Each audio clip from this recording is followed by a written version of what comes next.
Hi everyone, Paisley here, and guess what? I did it. I finally beat the Chin Unifier No Settling Barbs Only challenge. If you don't remember from the last video where I failed in ways that defy the imagination, the rules are the following. Number 1, no settling a city ever. Number 2, raising all non-capitals. And number 3, never building combat units. And I did it without zombies. Wondering how that's even possible? Well, keep watching. First, the game setup. This is on deity level and it is at epic speed because as much as I tried on standard speed, it just was not happening. So let me know if you've been able to beat this challenge on standard. The map is small Pangea with an extra leader added, so I reduced the amount of traveling my units have to do between war, and that's also why you'll see it on an old world age map with hot temperatures, arid rainfall, and high sea level. This is all just to make it as small as a landmass as possible with as little hills. I did pick my city-states and natural wonders to be a little bit more dom oriented, which maybe that's a little bit cheesy, but it wasn't in the rules. And even though I made up the rules, I never made up a rule against that, so it's fine. The only 2 game modes are Barbarian Clans and Secret Societies. I really wanted to see if this challenge was possible without zombies, and apparently it is. So I hope everyone enjoys this video. Please remember to subscribe and like, and leave a comment if you've attempted this challenge yet. So here we are, a lonely nomadic settler, which I guess is a term that doesn't quite make sense, and our warrior units. Now I'm gonna split them up because I think you can cover more of the map this way. With our first tribal village, we find our first governor title, which is gonna be very important in this game to maintain loyalty. And of course, we have the Fountain of Youth. I'm not surprised to see it. I did put it in the game, but I'm very happy that it is here. And our first city-state is Valletta, which we will immediately put Amani in there to get a bunch of vision. And our first enemy, the Cree. Now it's really important to find an enemy early on, but also to find a barbarian encampment close to that first enemy. And not just a barbarian encampment, an enraged barbarian encampment. That's really what made this challenge so difficult, because it really does require a lot of luck in the first maybe 20 turns. And here we are, very lucky with our first barbarian encampment right next to the Cree. So we're gonna make our way over there.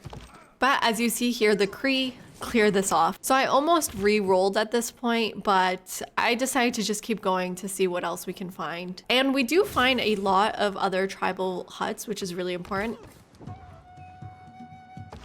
And we find our third civ here. So we've met the Cree, Babylon, and now Brazil. So here is their capital, which is pretty far to the north. So I'm a little bit hopeful that we can find a barbarian camp. And we do see a barbarian slinger right next to their city and a barbarian scout. There are barbarians to the south here, but they are seafaring clans, so not that useful. But the clan up here is a hills clan, which is useful. They're gonna be pumping out melee units. And here's 2 right now, which we're gonna convert to our own units. 2 more here, 3 more here. And why don't we get a boat as well? How about a second boat? We meet Kabul, which is gonna be a key part of winning this game. If you don't know, Kabul gives you extra experience for each battle you initiate, so you can promote your units much faster. Another 3 units here, 2 more. I think it's time to declare formal war against Brazil. Let's keep it fancy here. Let's go formal. And we're gonna take the first settler. And these boats are gonna be really key in this battle. So I'm really happy I got them, even though you see in the top left, we are losing 2 gold per turn. We meet Korea, which is quite unfortunate. Korea is pretty strong. They just advanced through the tech tree so quickly, but hopefully that also advances the barbarians quickly. And we see Korea is actually coming for Brazil, so I wait on attacking the city with my boats to see what they're gonna do. And in the meantime, I'm just getting more and more units. Our assault on Rio has begun. Now this is really tricky because you don't want to be losing too many units, but you can't wait too long for them to start pumping out units that you can't fight, like heavy chariots. like heavy chariots and stuff like that. So I'm pushing a little bit hard here because I really want to get this done as fast as possible. So we're kind of slamming our units into the city. So as I said, Korea is attacking that second city and they're about to win it. Now I can't use my boat to take it back until I grab the capital. So I need to take the capital this turn.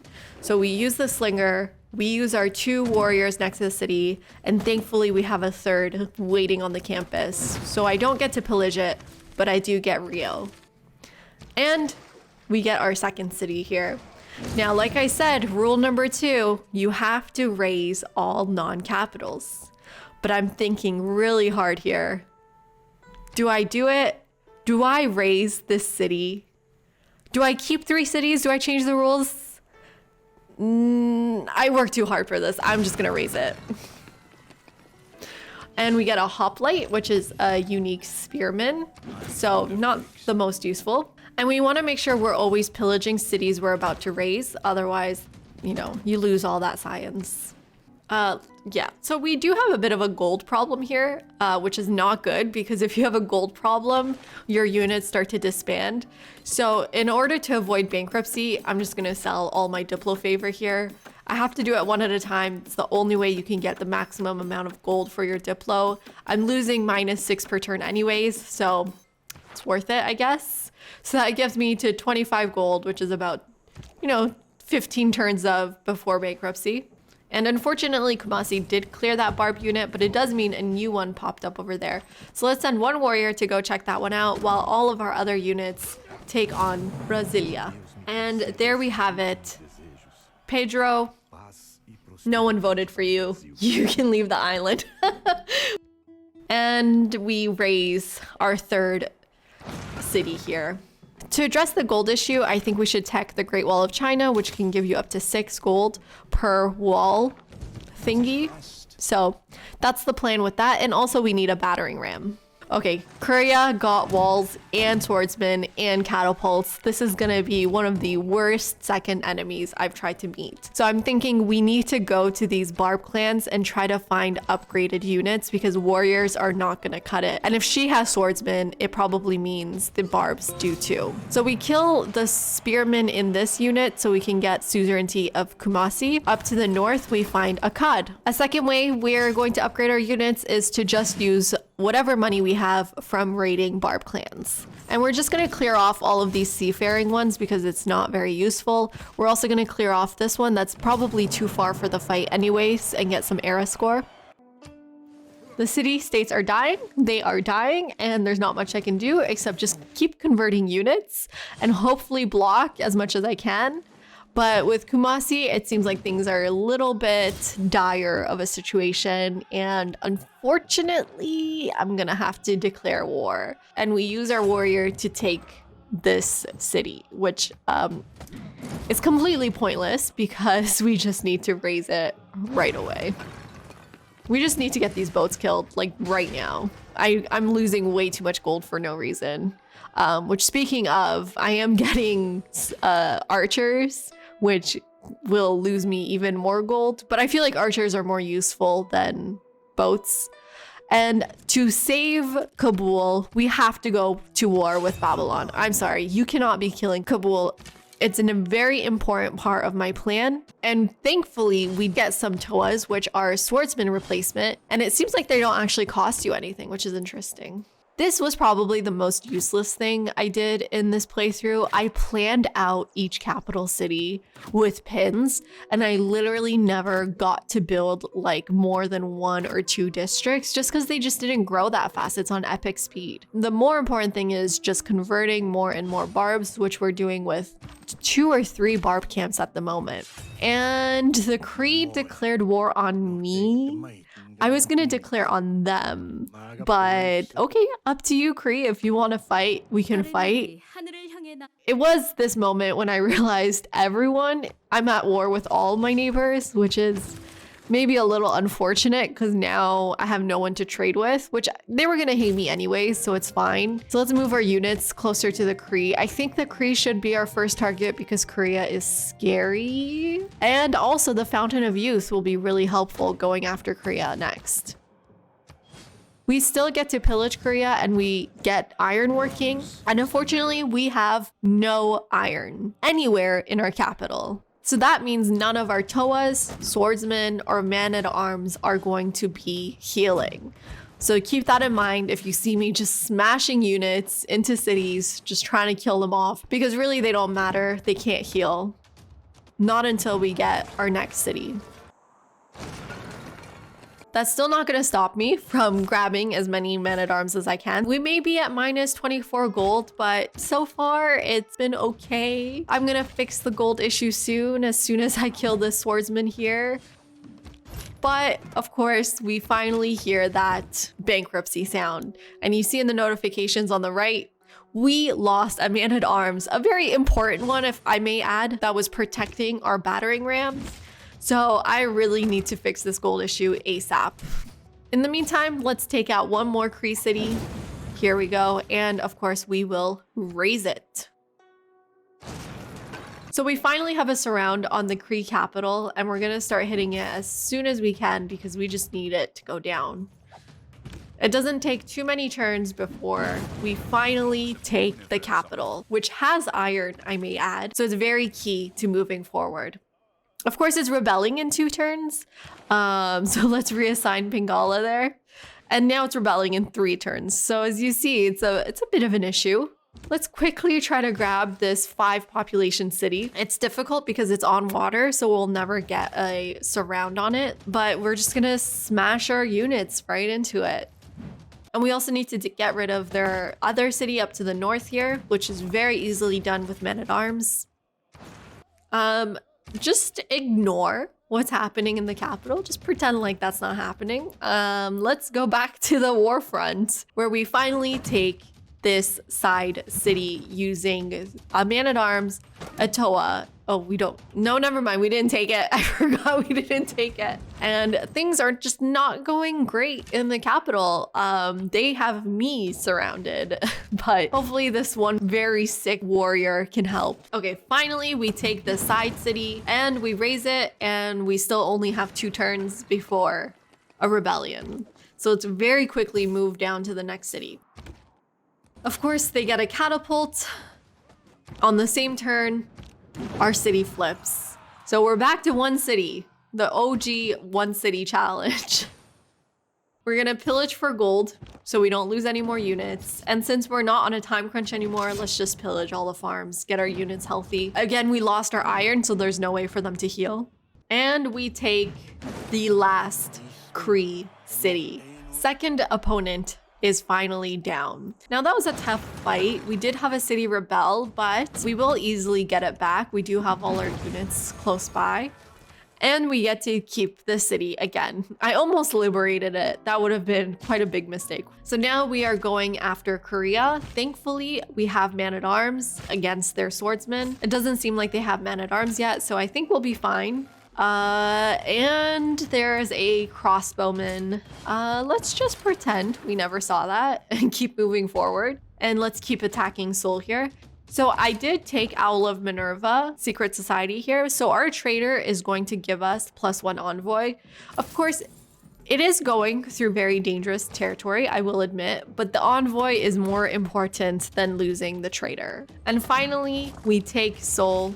And we raise our first Korean city. Now, here's the first time we are coming up against walls, but timing-wise, it's perfect because we just got Oligarchy, which will give us +4 combat strength.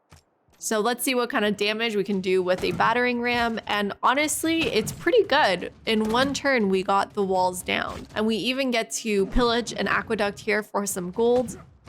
And on the next turn, we can take our second Korean city. All that work just to raise it again. It feels really bad. I have to admit, it feels so bad raising. But at least we get a few pillages in, get our next envoy and see Zanzibar, and get to move our units through Zanzibar. Now there is a forest fire over there, which if you saw my fail video, I'm very scared of forest fires at the moment. So I make sure I go around it. For our dedication, I always pick Monumentality, but I think Pen, Brush, and Voice is the right choice here because it's basically like a good theater square. And we do see a trebuchet, which is kind of scary, and a man-at-arms, which is very scary. So we move our units to the city in the north where there are no other units. Now, our units aren't doing too well right now. As you see, that one man-at-arms is quite low on health, but I think it's really important to push as fast as we can. And we can always just pillage for health thanks to these 2 farms placed exactly in the right location. And down in the south, we see a legion, which is amazing because that's also a melee unit. Now, I think maybe the Toa was better than a legion because of the maintenance cost, but let's not talk about that. And instead, raise our next Korean city.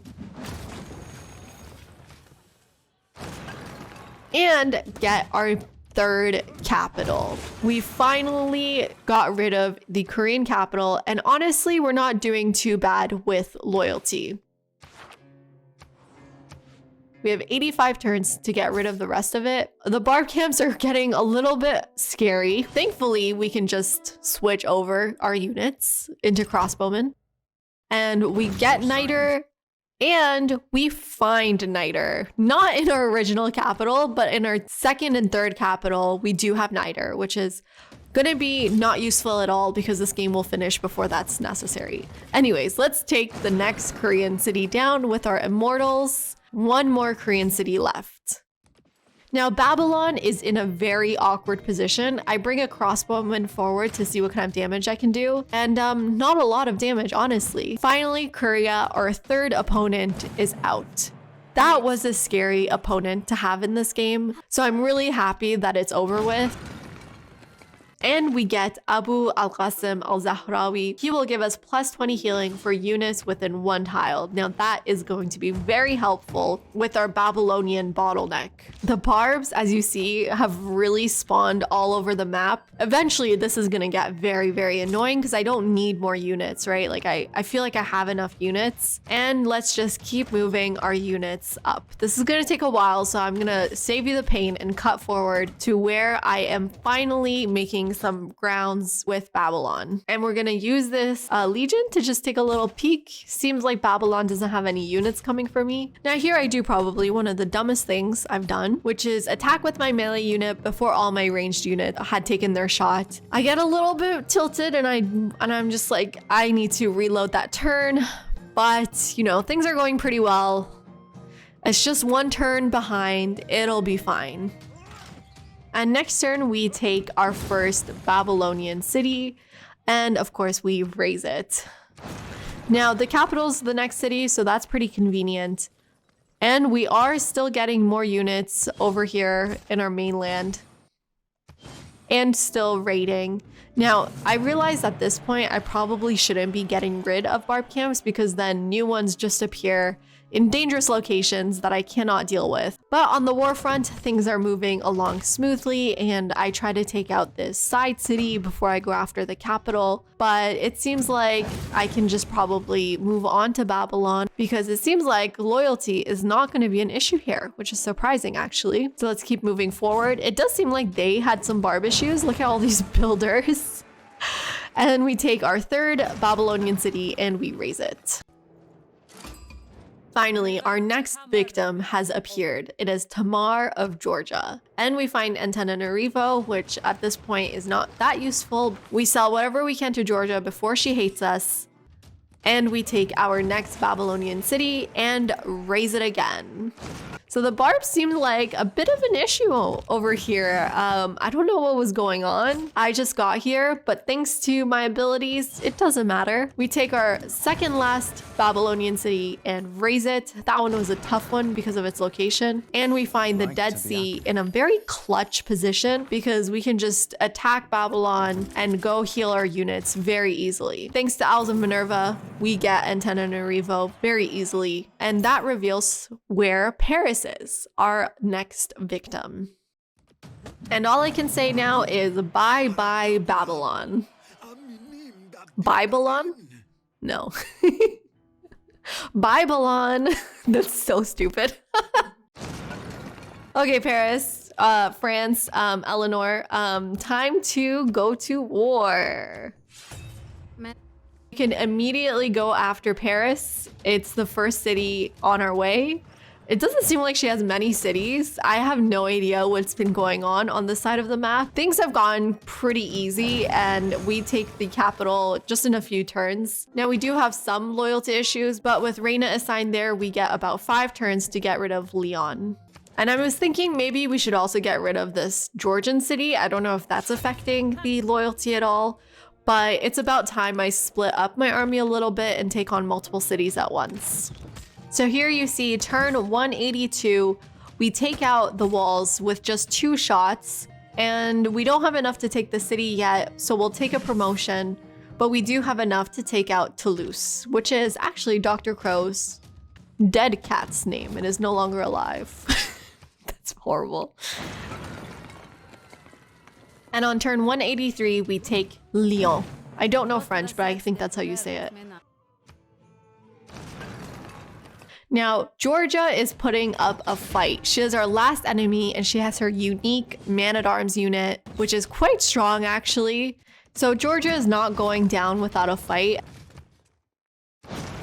And you see here, it took a lot of my health to get to Rustavi, but we finally do it with a few crossbowman shots, some melee shots with our men-at-arms, and our first Georgian city has fallen. And I see here, it's gonna be a little bit hard to travel up to Tbilisi, so I'm sorry to say, Hattusa, you have got to go.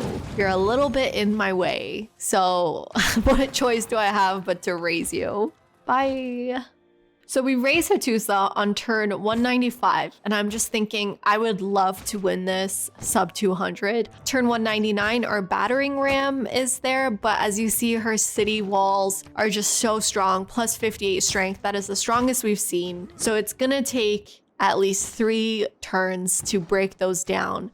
But with the help of our trebuchets and catapults that we took from the barbarians, we conquer our final capital and win a Dom victory on turn 201. Just 1 turn off of a goal I set in the last 5 minutes of this challenge.